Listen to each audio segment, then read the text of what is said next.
আসসালামু আলাইকুম সবাইকে। আজকে আমার রেসিপি হচ্ছে মুরগির মাংস ভুনা।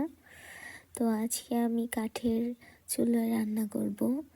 তো এই তো প্রথমে আমি পেঁয়াজ, গরম মশলা, তেজপাতা গুলোকে তেলের মধ্যে ভালোভাবে একটু ভেজে নিয়েছি।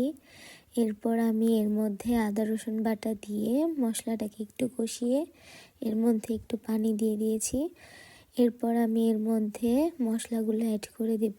প্রথমে আমি একটু লবণ দিয়ে দিয়েছি, এরপর একটু হলুদের গুঁড়ো দিয়ে দিলাম, এরপর দিয়ে দিব মরিচের গুঁড়ো, এরপর দিয়ে দিব ধনিয়ার গুঁড়ো, এরপরে দিব একটু জিরের গুঁড়ো দিয়ে আমি মশলাটাকে ভালোভাবে একটু কষিয়ে নিব।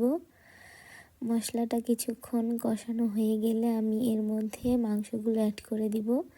তো এর আগে আমি কিছুক্ষণ মশলাটা তেলের মধ্যে কষিয়ে নিচ্ছি। তো এই তো আমার মশলা কষানো প্রায়ই হয়ে আসছে। এরপর আমি এর মধ্যে মুরগির মাংসগুলোকে অ্যাড করে দিব।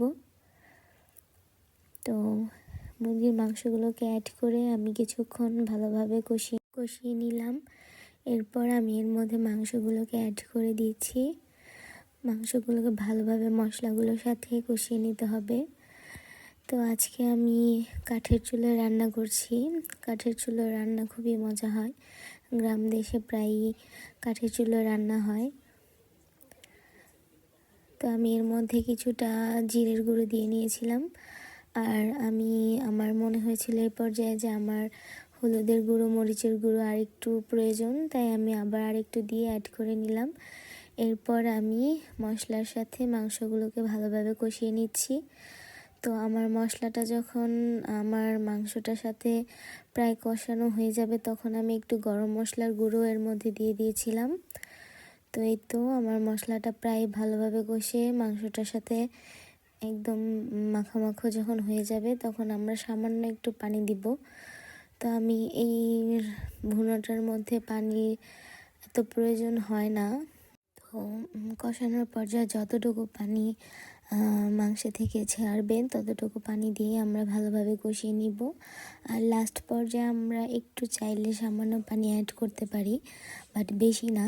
আর আমরা মাংসগুলোকে একদম অতিরিক্ত কষাবো না। অতিরিক্ত রান্না কুক হয়ে গেলে, ওভার কুক হয়ে গেলে মাংসগুলো খেতে ভালো লাগবে না।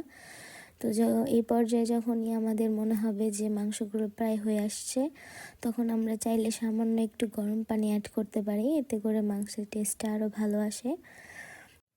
আজকে প্রথম আমি লার্কি চুলায় রান্না করেছি। তো আমার কাছে এক্সপিরিয়েন্সটা খুবই ভালো লেগেছে। তো এই যে আপনাদের সাথে কথা বলতে বলতে আমার মাংসটা প্রায় হয়ে গেছে। এখন জাস্ট আর একটু ঢাকনা দিয়ে ঢেকে 5 মিনিট কষিয়ে নিলেই হয়ে যাবে, একদম রেডি হয়ে যাবে। তো আমি এটা প্রায় ঝোল করিনি, মাখা মাখা মাংসটা রান্না করেছি। তো আমার রেসিপিগুলো যারা নতুন রান্না শিখছেন তাদের কাছে খুবই সহজ মনে হবে। আমি সহজ করে দেওয়ারই চেষ্টা করি যাতে সবাই আমার রেসিপিগুলো ফলো করতে পারে। তো আমার রান্নাগুলো ভালো লেগে থাকলে আমার পেজটাকে, আমার ইউটিউব চ্যানেলটাকে লাইক, কমেন্ট, শেয়ার করুন।